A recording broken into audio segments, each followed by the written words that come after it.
welcome back to Maker's Bar, where we are creating 1 million leaders. Here with one of them today, Thomas Howes. Is that actually how I pronounce your last name? Yeah, you got it right. Okay, great. I wanted to make sure. Thomas Actually, it's funny Howes. because I did this. We're on hiatus right now, but we have this podcast. James Patterson and I, and about like 6 months into it, he was still mispronouncing my name. Well, I'm glad I got on the first try there then. Very good. But yeah, no, thank you for coming on. Obviously, we met on Twitter or X, and just really always enjoyed your insights, and I was really Thank looking you. forward to this one. I know we had to push it back once or twice here, but do you want to tell everyone, conversation between you and I here, but tell the audience just so they can get caught up here, what you're working on, what you're a part of, and just your background a bit here. Yeah, sure. I mean, my background's in philosophy, but ever since I did things on ethics and political philosophy for my dissertation, and I had a couple postdocs at Princeton, and now I'm there as a lecturer, which is just each semester you have a contract, and so it's like an adjunct basically. But my family lives here in the New Jersey area, so we just are in the area, and I've got my projects. So my projects have been mostly this work in response to this movement of thought called post-liberalism. So I'm working on a manuscript where it's in review right now, but it's defending constitutional democracy in response to this post-liberal critiques of people like Patrick Deneen. And then I have another project where I'm co-authoring with James Patterson, who's right now down in Ave Maria, but he's going to be at University of Tennessee next year. And that's Why Post-Liberalism Failed. It's going to be published by the Acton Institute, and to play on the Deneen's book, Why Liberalism Failed. And so that's another project. A third thing is I'm editor of this online journal, quarterly journal called the Vital The Vital Sign, Vital right? Center. Yeah, sorry. I want to pronounce it like it's like a hospital or something, but it's really about the center, like the it's a temptation, but it's about the political center, and that's really referring to the liberal center in relation to illiberal politics on the left and right. There was the person who coined the term actually was center left, but he believed in a strong, smart center right opposition as well. And the people who have contributed to the Vital Center are a combination of people who are center right and center left. People like more Mitt Romney, center right, or like who would be the center left, like Bill Clinton, without his personal baggage. Yeah. Or Manchin or something. Really, a lot of Democrats really center. It's that nowadays people don't realize that. I mean, I'm actually more center right, but I will acknowledge that one thing I've discovered from doing this is that most of the ruling Democrats are actually fairly center left. It's more like the academic Democrats that are further left. And these are things that if you're in a conservative echo chamber, you don't realize. I'm sure it's similar nowadays it's pretty justified to think that the right's gone radical because of Trump and how successful MAGA has been in the Republican Party. But that will change over time. But anyway, so that's the Vital Center, and we're very much for America's leadership role in the world that's now under attack. Trump seems to be allying with Russia and Hungary and Iran, and it's really kind of scary. So that's a big part of it. But also, like the thing that we emphasize too is just having sustainable competition between the two parties, so that we don't, even when our party's not in power, we don't feel like we still have the basic framework of constitutional democracy and our Mhm. liberties that we used to take for granted, when there was between Reagan and Clinton, or even between Bush and Gore, you know, or between Romney and Obama, and now every election is this existential affair. So we just so our goal is to build up that liberal center, which includes the center right and center left, to be the more ruling parts of their respective parties. Mhm. And to my contribution to that end, even though we have a lot of center left people contribute to Vital Center, and since I'm center right, I'm more of a Reaganite right, is I started this thing called the Reagan caucus with the goal to build the Reaganite faction of the Republican Party, which it's just a hard sell for a lot of people because the MAGA thing has created the stink with the Republican Party. But my realization is just that we are a two-party system, so they're going to keep going back and forth between Democrats and Republicans. Maybe we'll all work to improve those parties. Mhm. All right, that's a lot. It's a lot there. A lot Sorry to about talk that. about. No. I appreciate it. I like to let it all go and see what's going on in your mind and see everything you're working on. I think the best place to start there, as I want to touch so many topics, is post-liberalism. What is Mhm. post-liberalism? Can you define that? Kind of give us a bit of a history lesson there. Oh, sure. I mean, there was this thing called post-liberalism back in the 90s. It was mostly a theological thing that really didn't have a lot of political import. It was mostly Christian theologians who didn't want to deal with the messiness of politics, and it was very ivory tower. But in recent years, because of the book that came out by Patrick Deneen called "Why Liberalism Failed," post-liberalism is a separate movement that's more political in nature and uh, more active and it started off like sort of seeming like it would just be an online phenomenon that was very Catholic conservative, and wouldn't have any effect in the real world. But with Deneen's original critique, which was this diatribe, why liberalism failed, um, which, in my opinion, misrepresents the founding of the United States and the what constitutional democracy is. But he saw it as sort of a consequence of social contractarianism based ethics of Thomas Hobbes, that all ethics comes down to consent. And he sees that as this sort of acid on our culture that slowly erodes any thick conceptions of the good life for morality and religion. And he considers the United States as part of that, the whole U.S. American experiment as really a consequence of that. Now, he says in Why Liberalism Failed that you could technically have constitutional democracy without liberalism.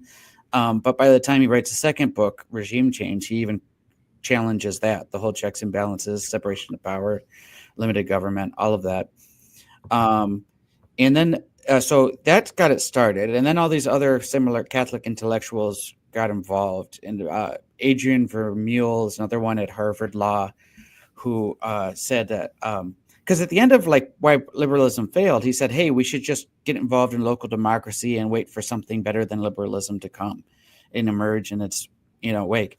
But the thing is it didn't stay like that for very long, because already with Adrian Vermeule, he was pushing for this thing called integration from within, where he wants to capture the federal bureaucracy and use it to shape immigration law and other laws towards thick ends of what he calls Catholic integralism, to make a more Catholic-run state.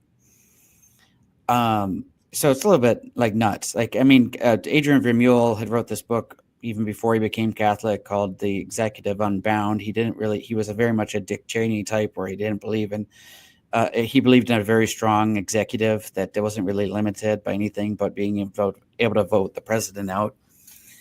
And he even wrote this article a few years ago called called what if something along the lines of what if there were no Congress or something. And basically he says that we'd be better off without a Congress, that we should just have a president who runs by imperial edict or with his bureaucracy making decisions beneath him.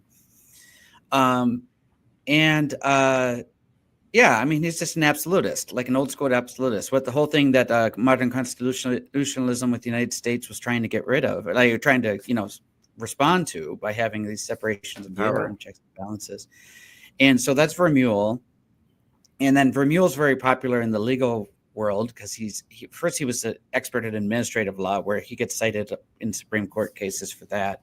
But he's pushed this thing called common good constitutionalism, which he says could be compatible with modern American constitutionalism, but he doesn't like that. He wants a more absolutist regime. So there's Vermeulen. And then the other ones are Chad Pecknold, who's kind of gotten more quiet lately. Sohrab Ahmari, who was the founder of Compact magazine. And all of these guys have close connections with Viktor Orban in Hungary, because Viktor Orban in Hungary gives a lot of money towards promoting European illiberal conservative views, like that connect back with the pre-war illiberalism on the right, and pre-World War II illiberalism on the right.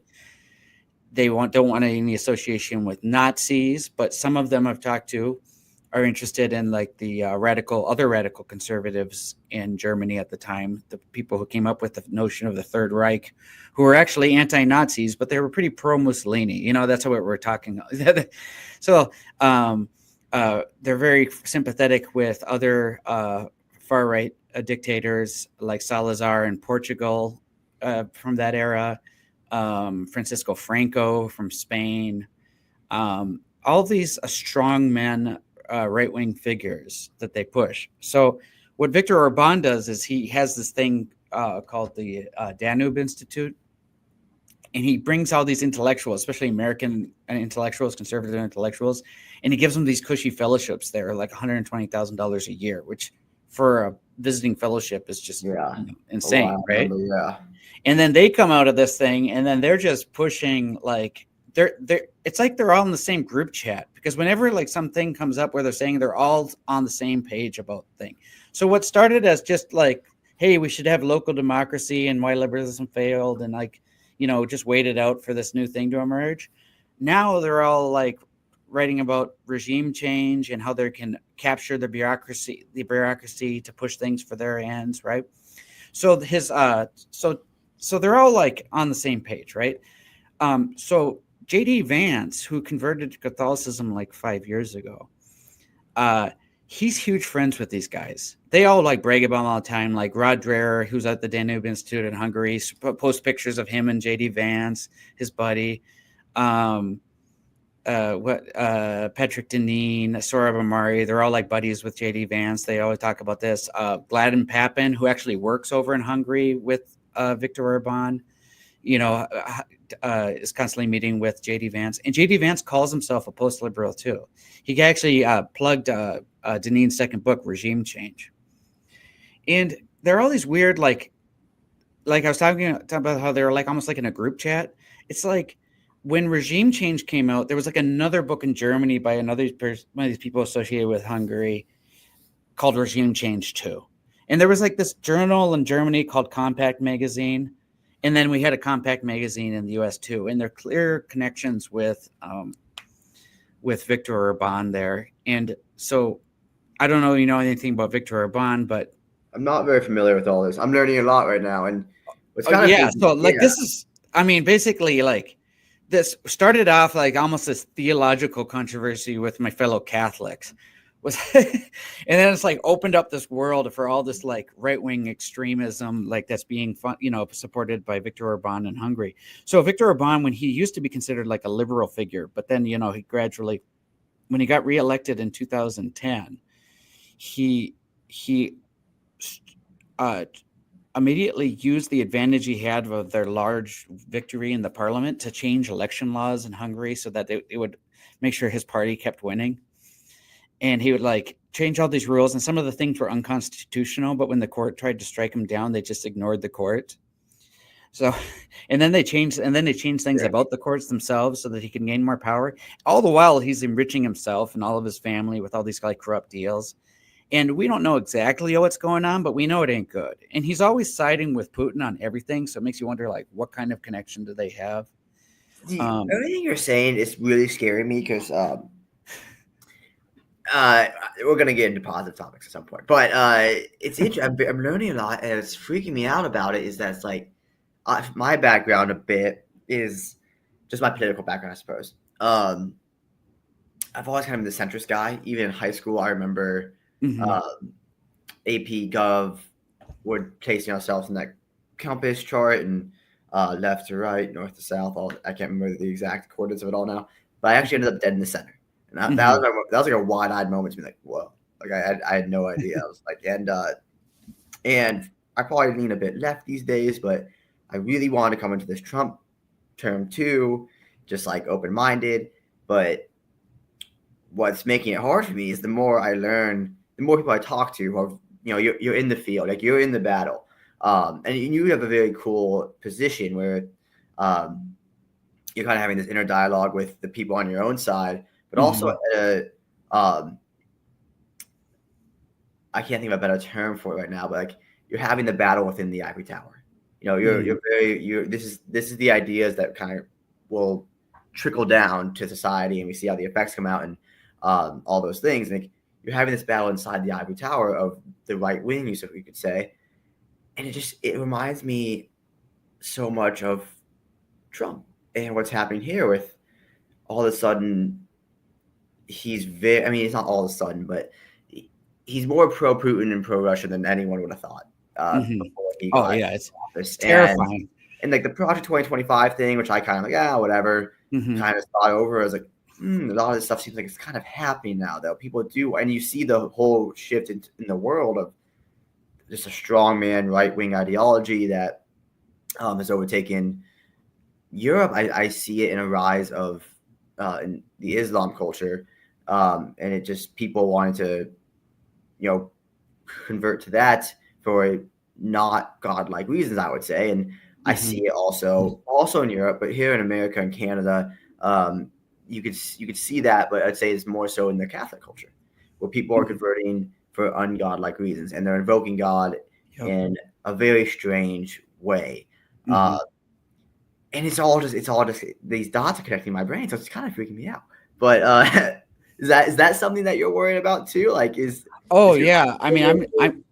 I sound like a crazy person sometimes because, I'd be like, what happened was I got radicalized in a certain sense, radicalized towards the center because I used to be like a more normal, like conservative where I would just kind of like get into the tribal dynamics and be like, oh man, look how bad the left is nowadays. They're just getting whatever, and not focus on turning inward and like seeing what was wrong with my own side. And when I was after I got my PhD, I would get invited to these conservative groups, and I was always I was really ideologically, I was more like a Reaganite. I was just like on principles. And I would go to them, and everybody under the age of 40 was just like this radical right wing person who supported strongman tactics, and I would go to these things, and I was like, this is a problem. This is kind of scary. Like, this is how they're talking. Like, people I grew up with back home, they would not feel comfortable with the way these people are talking. And then I decided one day, I don't know what it was, but I said, it's just a lot more effective to critique your own side and just focus on improving your own side. Because you know what? The other side's going to be there. But we need to have an option on our side that isn't insane. And if the only way we're going to get that is if we start critiquing our own side. So people hate me for it. You're always the hated one when you're the one critiquing your own side, because they'll say, oh, there's no enemies to my right. Oh, you're just a traitor. They accuse you of being the other side. And I don't even care at this point. I mean, I don't talk about politics on my Facebook because of all my family and friends and stuff like that, close friends. But when I'm on Twitter, you've seen me. I'm pugnacious as hell. I'm poking the bear all the time, like, and I'm sure a lot of them block me and mute me or whatever. But it's just like somebody's got to say something. There's so much. I No, mean, I don't want absolutely. to use swear on your show, but there's so much BS out there right now. You can say what you want. It's okay. Yeah, But it's no, just a I lot do. of BS. All this Yeah, Russian propaganda. It's just insane. it is wild. It is wild, and I understand the feeling of, you get the arrows thrown at you from your own side of, um, I've tried to be. I've spent a lot of my time in life, just like educating myself and reading about the Mhm. Israeli-Palestinian history, and um, while I do think there's a bigger issue in culture on the Palestinian side, and um, I talk about that a lot, and I get a lot of arrows flung at me from my Palestinian friends and acquaintances I've gathered over the years Mhm. because of that. But I also get the arrows thrown at me from the other side. It's like, hey, there's also problems here on this side that we can Mhm. address, that we can do now, and no one wants to hear it. No one on either side just Yeah. wants to hear it at all. And it's like, oh my gosh, how do you solve any problems? Yeah. And so it's just it's a wild position to find yourself in. And I understand actually from your perspective being more of the right. Um, even just kind of before this last month or so, Mhm. kind of with a focus on the leftists, because I had this big focus on the leftists and the problems over there. I'd say from like 2020 to this most recent election, uh, Mhm. maybe even 2019. I can't really remember, but um, I just noticed this huge spike in anti-Semitism, and like I Mhm. feel like Oh yeah. anyone, and it, particularly from the left, back in this is pre-October 7th. This is back in um, very much in a time period where everyone my age, I'm 28, so I'm just kind of on that border Mhm. of millennial and Gen Z, and Mhm. everyone my age or a bit younger, like very, very much in a um, social justice posting, like in that sort of era. And it came to the Jews when there's all this anti-Semitism popping up in 2021, and it was silent. Or there were even some leftists saying, "Hey, Jews, be quiet." Jewish leftists, by the way, saying, "Jews, be quiet. There's more important things happening." Yeah. And I was like, "Whoa!" And so I had this huge focus on that, and it took me really probably until the last handful of months, maybe the last half a year, so I could take a good look at the right again and see this, like, oh, there's this thing bubbling up that this is what I saw in 2021 on the left, and this massive event, October 7th, happened. Mhm. I don't know what the massive event is going. I could never have guessed October 7th either. But Yeah. there's this thing bubbling up on the right, and there's going to be a massive event of some sort. Uh, Yeah.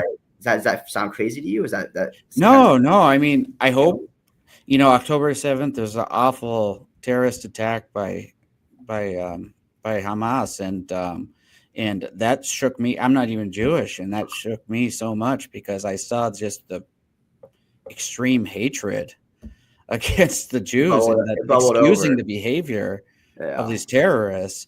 I was shook for like a month after October 7th. And then what I've seen after that is the center right and center left kind of come together because we're both scared of our sides.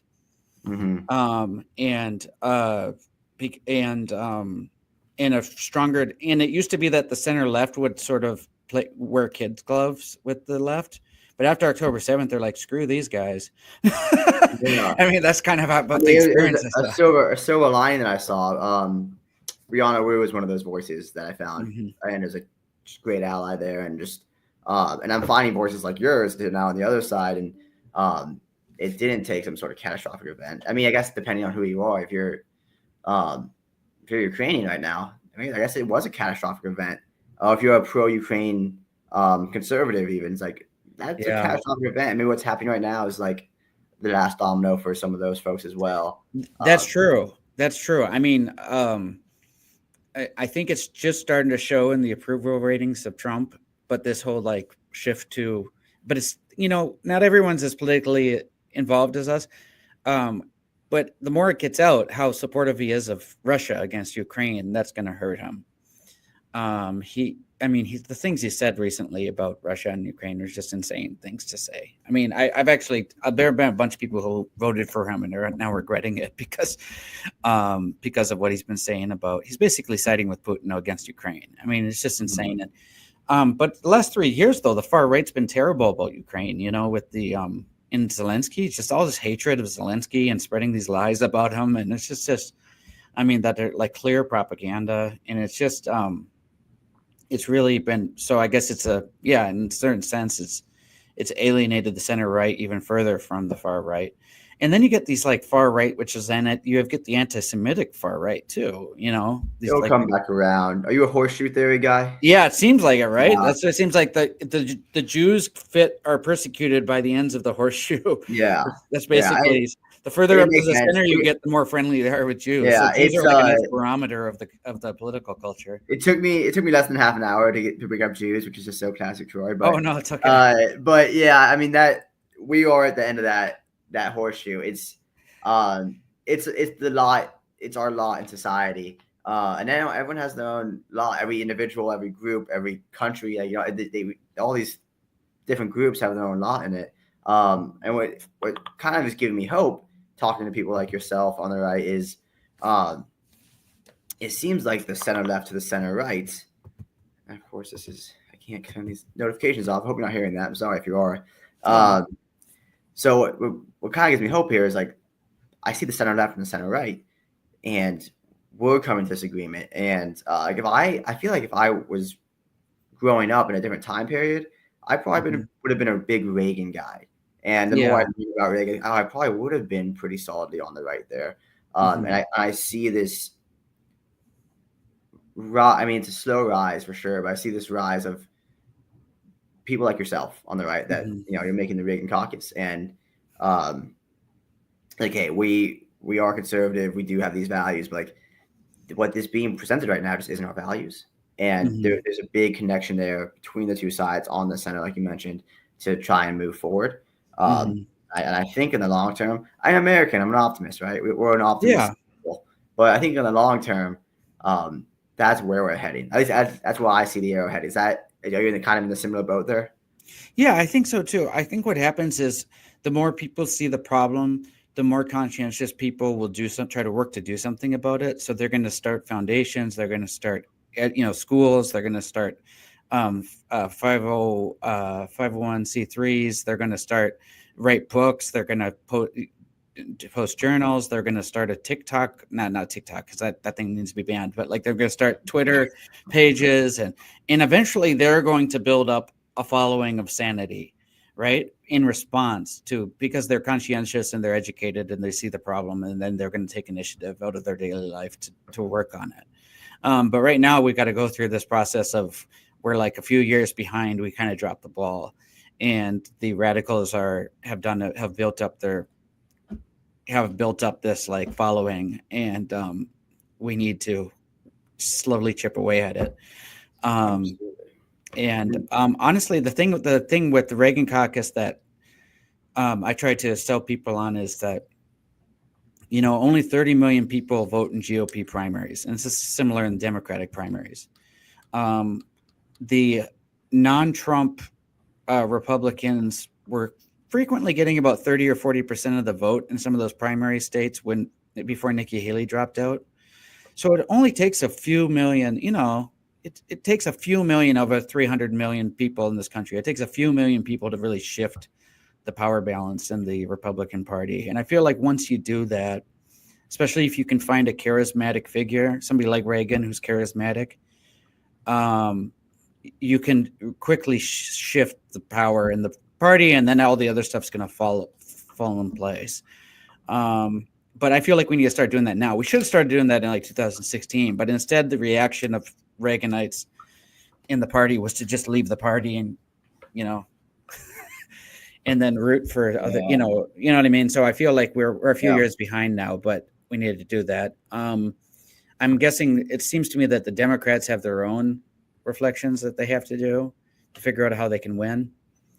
Part of it's just going to be letting Trump do stuff and people being sick of Trump, and then whoever runs wins. Now, I would like it if we would just replace Trump with JD Vance with somebody better, and I would never vote for JD Vance. But so that's my goal now, is like we got to find some way to beat JD Vance in the next presidential primaries. But where was I going with this? But like the Democrats could use some work too. I think the Well, Democrats do need to drop a lot of the leftist stuff if they can somehow convince the leftists to still vote in their elections. the leftists don't really vote. Huh? Not for the leftists only vote for them. At least they didn't vote for Kamala really, and they tend to find, at least this is my experience, they tend to find a reason to look for a reason to vote uncommitted or to boycott the vote. And the problem for the Democrats seems much more simple. It's such a smaller hill to get to the top of. It's just, hey, take a strong stance on something. Stop sending out political ads with two completely different messages for Pennsylvania and Michigan, or just whatever it is. It's like, just take a stance. Have a strong stance and believe in what you're saying, and try and take the correct stance on things, and tell people, hey, if this is a deal breaker for you, okay, that's okay. Well, see, it seems to me that if the Democrats would have nominated somebody like Josh Shapiro, they probably would have won. That's just I think so as well.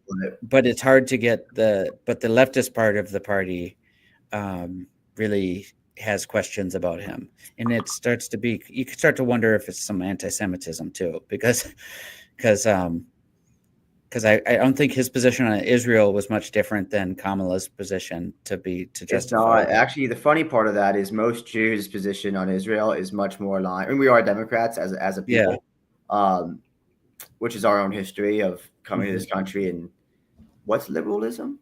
Wait, everyone's equal, and it is whole. And then there's a fascination with the Black American story from the Jewish community, and kind of goes on from there. But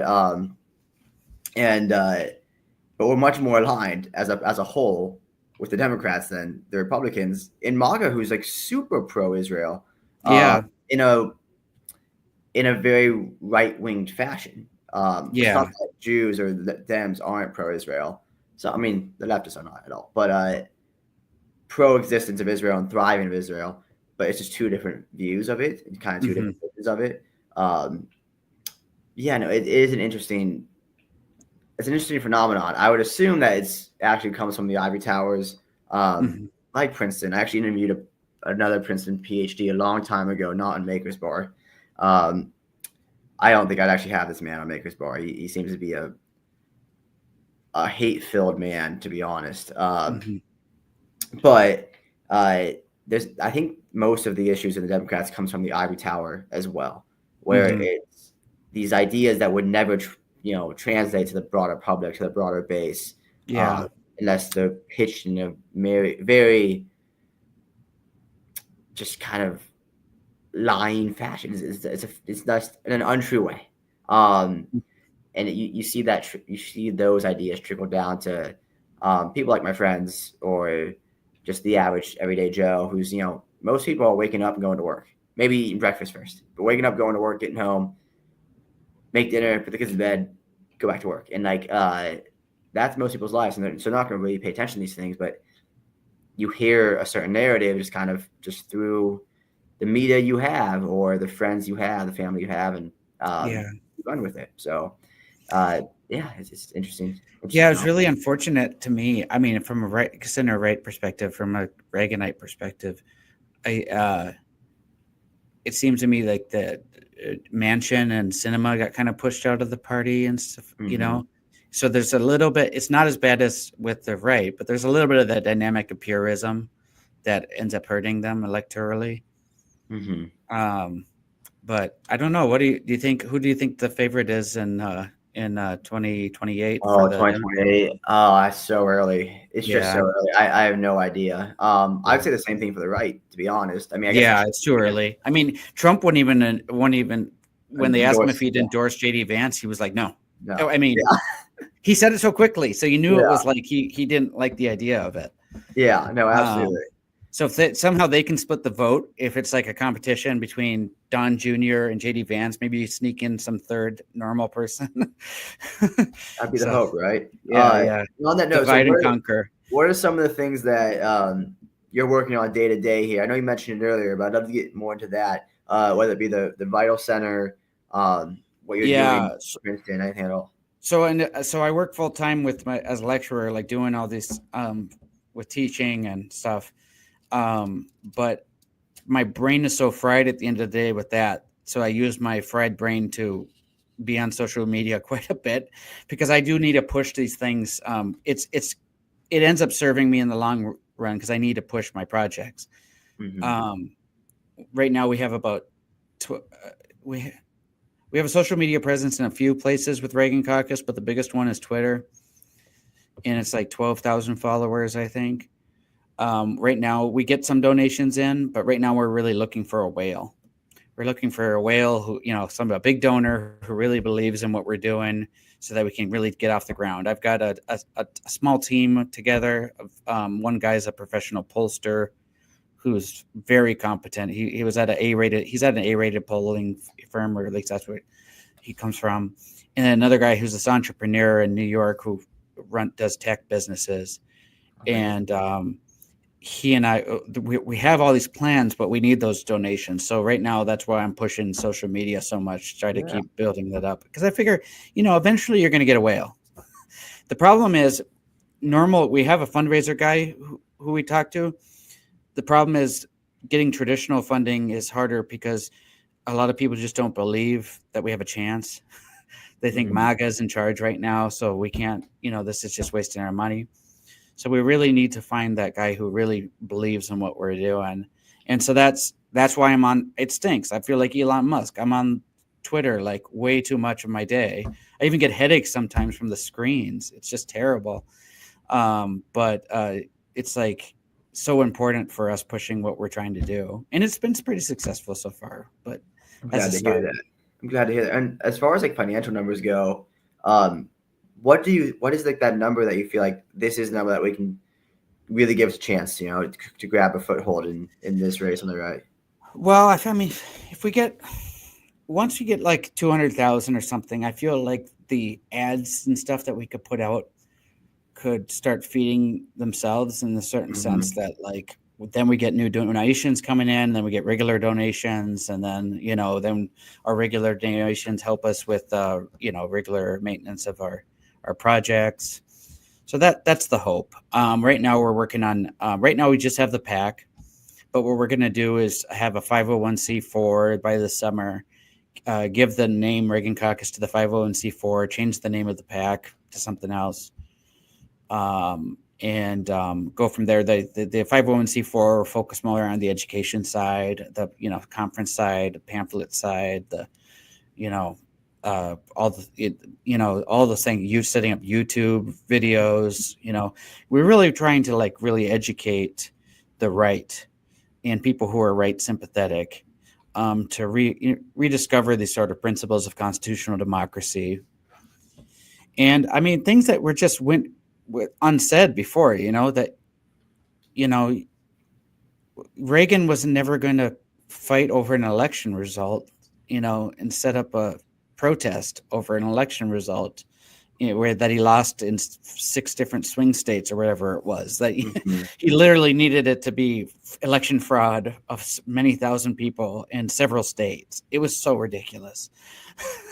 Like Trump lost. Everyone repeat after me. Trump lost the 2020 election.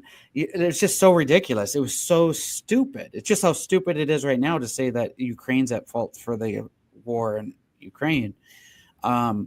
The lies, they talk about, I remember Rod Dreher, this book called like Live Not by Lies. It's like, guys, live not by lies. These are all lies. Like there's so much BS going on in the right.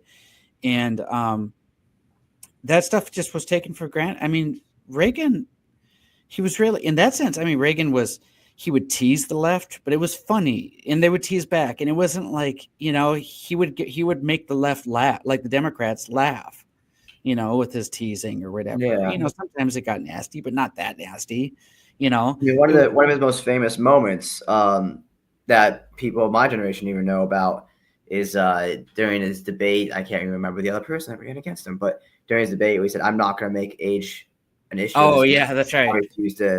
I refuse to use my opponent's lack of experience against him. Yeah, against Mondale or whatever. Yeah, so it was like one of those moments. But so it sounds like there's like an element of human decency that you want to be brought back to to the mainstream right. It's kind of what definitely. And like he and Tip O'Neill like would famously get along great after when it wasn't, part of their political debate. Yeah. Yeah. No, that sounds like a very admirable cause. But what about some policy things, whether it be from the Reagan era or just things that you'd like to see now? I know we're kind of aligned on Ukraine. I feel like we could get through that one quickly. But what about some other policy things that you'd like to see? Yeah, well, some policy things okay, so there's this math problem and it's entitlement. And you have 2034, we aren't going to have enough in the fund to pay the, right? So I would like to get a head start on that, do something about that now, set in place some sort of reform for that, right? So that one of the proposals I've seen is to split entitlements in half and to be half, what do you call it? Safety net, half compelled private investment, different proposals, but we're going to have to respond to it. We're probably going to either have to raise taxes as the Reaganite. It's hard to say, but eventually you have to do it. Our fiscal situation is very different now than it was in the 1980s. Mm-hmm. Or you have to make the benefits, raise the age for receiving the benefits. There's a few different things you're going to have to do in response to 2034 that we should have reformed this thing like 20 years ago and would be okay. But now it's going to hurt. But the thing is by just ignoring the math problem, the conservatives right now are just kicking the can to it's like hot potato right now. And eventually whoever is in power in 2034 is going to feel the burn, right? Because then all of a sudden, they can only pay 70% or whatever it is and it's a demographic problem, see, because you had the baby boom generation who had all these kids, right? Mm-hmm. So those people, when they came of age, they were paying into Social Security their whole working life, right? But now they've already started retiring, right? And eventually you've got fewer people in the younger generation to pay for the entitlements of the people in the older generation who are a bigger group, because of the baby boom generation was just a lot more people because fewer people are having kids, right? So America right now needs to decide, and our politicians aren't going to tell us the truth about it because they're trying to win elections. But those of us who aren't politicians have to tell the truth about it. We probably need more smart immigration. We probably need more illegal immigration. You probably need to bring in a bunch of young families who have high-skilled families, people probably should try to have a few more kids, get the birth rate up to at least replacement level. Those are hard truths. And you either got to cut spending substantially or you got to raise taxes. And you got to do something about entitlements. And I'm not a cold-hearted, Reagan supported entitlements. He didn't want to get rid of Social Security. He wanted to reform them so that they would be more sustainable, right? But at this time, that's it. We're going to have entitlements at the federal level, but we should have something that's sustainable. So that's an example of a reform that probably needs to get done somehow. We should have that debate anyways, how we do it. But 2034 is coming, and we're not going to like what we get. Yeah, it's not that far away. It really isn't. And that's why I got in trouble with some of the Reaganites for saying, guys, now's not the time for tax cuts. We should be cutting spending, yes. But the thing is about the Doge thing, that with spending, that's just about gimmicks and stuff. They're cutting things that are you probably shouldn't cut, like PEPFAR, which is saved 25 million lives in Africa, or they're cutting some things that are okay, but it's just rearranging chairs on the Titanic. They're just not substantial cuts. They're not. And then when they're talking about the proposed budget, it's going to increase the deficit. So it's just it's all gimmicks, right? It's just, and the casual, basically the people in the know all know that, right? But the casual observer should have huge red flags, recognize a huge red flag when Elon Musk says that, hey, we could send $5,000 stimulus checks to everybody because of our cuts. It's that's $1.5 trillion it would take to send $5,000 checks to everyone, right? Even the casual observer should note that he's not being very serious about this cutting into deficit spending when he says something like that, right? So Yeah, the Elon topic's a weird one. yeah. So what I'm saying is, like, I totally am for cutting spending, reducing the federal government, but we have to be smart about that, and we have to realize that the biggest obstacle to that is the median voter, right? If the median voter doesn't want these things cut, we're not going. You know what I mean? There's only so far we can go with it. We actually have to persuade the median voter that, guys, we need to make these cuts, and here's why, right? And if we can't persuade them, then the only thing that's going to persuade them is when 2034 comes along and their social security checks are cut to 70%. And that's just, I'm worried about that. If we put that off until then, because you know how radical people get when there's like big economic disruption. Yeah, that's when That's when fascism starts getting some teeth, or socialism. It's either fascism, socialism will benefit from that. Something bad, a badism, because that's when people, the young generation, always wants revolution, no matter what. Yeah, and you see, so like the college students at any era. So I'm reading a book recently. I'm always like listening to reading like 4 or 5 books, so I'm going in between which ones grab my interest at the moment. But one of the books I'm on is called "The War Before the War." It's about the American Civil War. Very much enjoyed it. And one of the passages that stuck out to me was the college students during the Fugitive Slave Law Act. So that was like from 1850, before the war started, in 1861. They would, if they heard about runaway slaves in the area and the cops heard about it, they would just start throwing parties, or starting a fire somewhere random, and just like do things to bring the cops' attention away from where they think the slaves would be. And like that's an example of, you want to do this revolutionary righteous thing. Yeah. But where that can also lead is now I see college students protesting in support of Hamas. Yeah. And if you hit their wallets, all of a sudden you have these college students, but you also have, 20, 30, 40, 50-year-old, 60-year-old. You have all of these people who are feeling this burden, and there's an anger there. And that's when you can see things that happen in China under Mao, the Cultural Revolution that started there, which literally just started in schools, and then it grew to affect peasants from poor to rich. And richer peasants thought they were going to get a good deal out of this because Mao was promising XYZ reform, but really all along, eventually we're going to turn on you too. We're going to have to kill you too. And that's just one example, but these stories are countless now, in not history, but recent history. That's 200, 300 years. It's just it's a scary thing. So I'm with you. I'm actually a big critic of some of the leftist cultural things which contributed to MAGA, but on top, I think more that had a bigger influence on MAGA winning this election was just inflation, like inflation, people's prices. It's the economic stuff which kind of hands things over to like the radicals. You know what I mean? So now that's probably going to flip right back. I'm hoping when it does. I mean, I hope we just succeed and we get like a Reaganite in there. Who would be some people that you would be happy to see from the right to take over? I mean, I think Nikki. I'm not a purist. I'm not like those people like the Bulwark or those guys who are like, if anybody ever endorsed Trump, they're dead to us, whatever.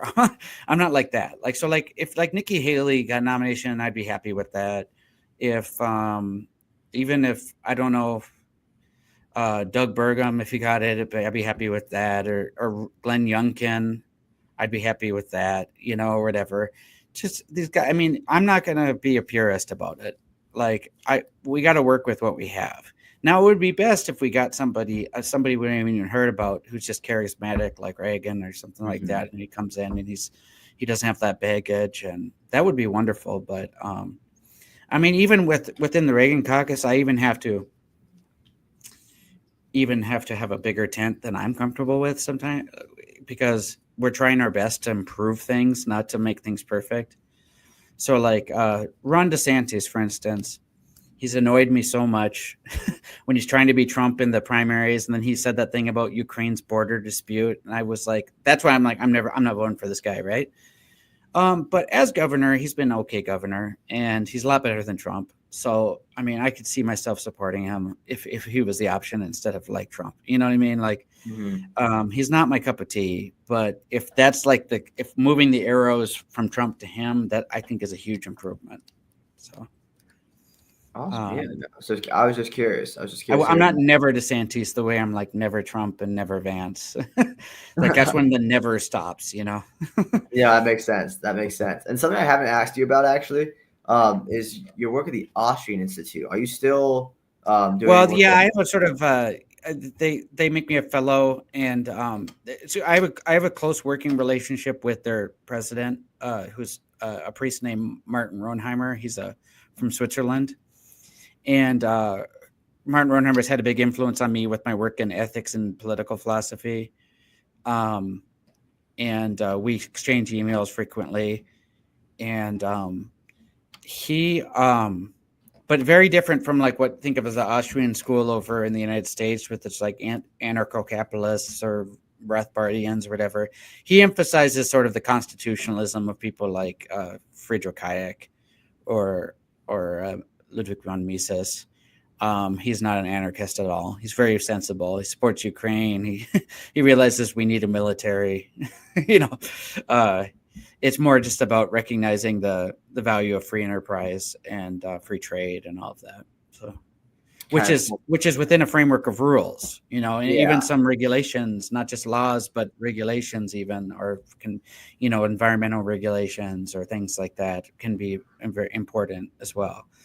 So it's not like, it's more like Hayek, which is more sort of a sensible, classical liberal approach to that stuff. That makes sense. You mentioned he was a big influence on you. Anyone else that sticks out in your mind, whether it be a course, books, like anyone else was? Well, yeah, Ronheimer is probably the biggest one, actually. I actually wrote an article about him because I feel like he's underappreciated. But my mentor in Rome was a guy named Angel Rodriguez Luño, and he is the senior consultant at the Vatican for their doctrinal office. He was a big influence on me. He's from Spain. My dissertation advisor is Melissa Mosquella. Although I have some differences with them, Robert George at Princeton has been very good to me. And one thing that I've really learned from him is not to be afraid to just speak your mind and share what you think is the truth. And he's probably, I told him that he'd probably be like, think he screwed up because I listened to him too much about that. Because I've probably been a pain in the neck for him. I'm sure at some point he's probably gotten calls to try to get to do something about me because I'm a pain in the neck for everyone. But he's a big supporter of free speech and academic freedom. And he says that you should just be courageous and say what you believe. And, that's probably your best strategy. Because some people are so scared that they're going to, cause problems and then get themselves fired. But, when you speak your mind, it also like gets you protection too from people who agree with you and they believe that you're saying something important. And you got everybody going this way. Sometimes being the single fish going that way, like, is the best strategy as well, even from a professional standpoint. So he's kind of helped me to see that. And maybe I took his advice too far, but I just say exactly what I think all the time, with at least in my public stuff. And so far it's been good to me, and I'm going to continue doing that. No, I'm glad to hear it. I think you have good insights worth sharing, and it is a tough thing to do. It's something that I even like question myself at times. Because my corporate job, I'm like a corporate person at the moment. I'm in sales. I got my CPA out of school and went to consulting. Do you feel safe in that setting to speak your mind, or? Well, I wouldn't in that setting as far as in the office goes and everything. And like I'd say on my LinkedIn, so my Twitter is very different than my LinkedIn. My LinkedIn I don't really touch because I want to talk about politics and Israel and culture and just different things like that. But that's where like my corporate network lies. But like, and I don't really build up this huge network outside of my own work. Yeah. But I wouldn't talk about it in the office anyway, because it's just we're not doing that type of work there. Yeah, we're selling software, and that's kind of the conversations that are going on. But on Twitter, I don't really think about it. It doesn't really affect me there. And this is actually where I've built my best network. Like I've connected with people like yourself. I've connected with people on all sides of the aisles, and entrepreneurs and just people doing crazy things, and people with hundreds of thousands of followers, and just really cool people. And what I have found is that when I'm myself and I'm just speaking, I build up this network of not even people that agree with me per se. Like you and I happen to agree on most things. I think which is funny, because I would say I'm more left at this point in my life, but we're both part of this center that seems to see the world around us going, what is going on? And but I've connected with people that disagree with me largely, and that's how the conversation sparked. And largely is not a word, but I connected with Palestinian, just regular people, not even necessarily professors or anything like that, but just regular people living in Ramallah or living in Rafah or whatever it may be. And that's all just come from speaking my mind on Twitter. So I think that's a super cool thing, but I definitely do feel the pressure of like, maybe I shouldn't say this, because if I'm up for a job and me and candidate X are basically the exact same person on paper, and then you just kind of go online and I guess Twitter would have that same effect as LinkedIn, but LinkedIn just feels like a different type of network. But we go on LinkedIn and talk about, this person just doesn't post versus this person's posting about politics. I take the person doesn't post. Just thinking from a hiring point of view, being in the corporate world, just a different thing there. But I do think in the long run, it will put me where I'm supposed to be. My hope. And I see people like yourself where it's like, yes, like this is clear. It not only is the right thing to do, but it's also working out, which is nice for people like myself to be able to see. So yeah, long answer to your question. I guess this has been so good. Thank you so much. I really love this platform. It's a very, very nice setup, and you're a very good interviewer. Thank you.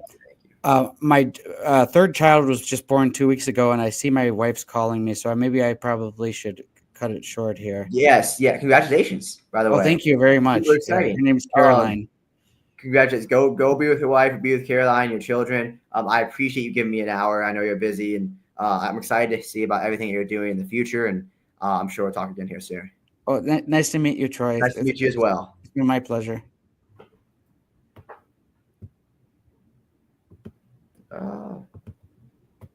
I gotta get this to play. All right. Nice to meet you, sir. Thank you.